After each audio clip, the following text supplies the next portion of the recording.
Oui. On- Nous avons créé l'association avec une collègue, elle s'appelle Ndiémé Bodj, en 2007.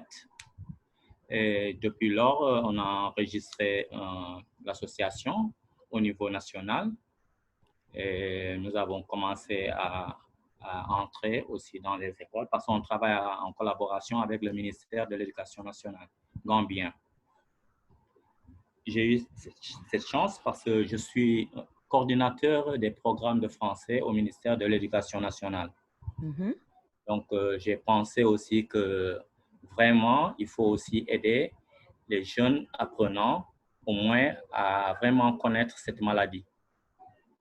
Et c'est comme ça qu'on a pu échanger avec le ministère de l'Éducation nationale et ils nous ont permis de pouvoir entrer dans les écoles pour faire la sensibilisation.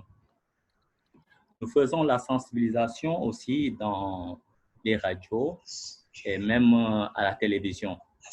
Donc, pour cette année, on n'a pas fait très grand chose à cause du Covid, mais pour la célébration 2020, nous avons eu à sensibiliser les gens pour les faire savoir aussi que l'association existe dans ce pays.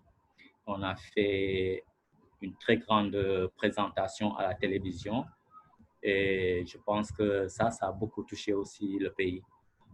Mais bien avant la célébration, on a adressé une lettre au ministre de l'Éducation nationale, au ministère de la Santé, pour les faire savoir que vraiment les drépanocytaires souffrent dans ce pays et ils ont besoin vraiment d'une très grande attention. Parce que avec cette maladie du Covid, c'est vrai que le nombre est trop petit, mais on ne peut pas dire que c'est petit en Gambie. On a eu à au moins à faire une alerte au ministre pour lui faire savoir que cette maladie aussi n'est pas une maladie qui pourrait aussi affecter aussi un très grand nombre de trépanos. Donc, il faut qu'il pense aux trépanos aussi en Gambie. On fait aussi une sensibilisation aussi sur l'environnement parce que nous avons pensé que l'environnement est aussi une partie très importante pour l'association. Il faut être propre, pouvoir avoir un endroit bien sain pour pouvoir très bien vivre aussi. Donc, nous faisons aussi une action vers l'environnement aussi.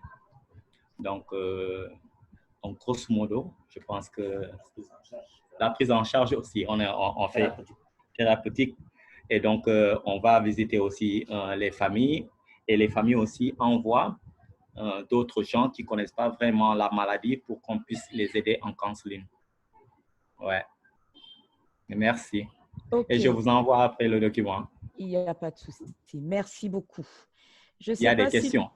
Oui, Euh, oui, je- oui. On va avoir Oui, la parce que discussion après, il n'y a pas de souci. bon, ok. Là, je voudrais aussi signaler, je ne sais pas, depuis que nous avons existé, nous avons tenté de pouvoir faire aussi euh, une recherche pour pouvoir vraiment être crédible. Parce que cette association ne connaît pas le taux de drépano en Gambie.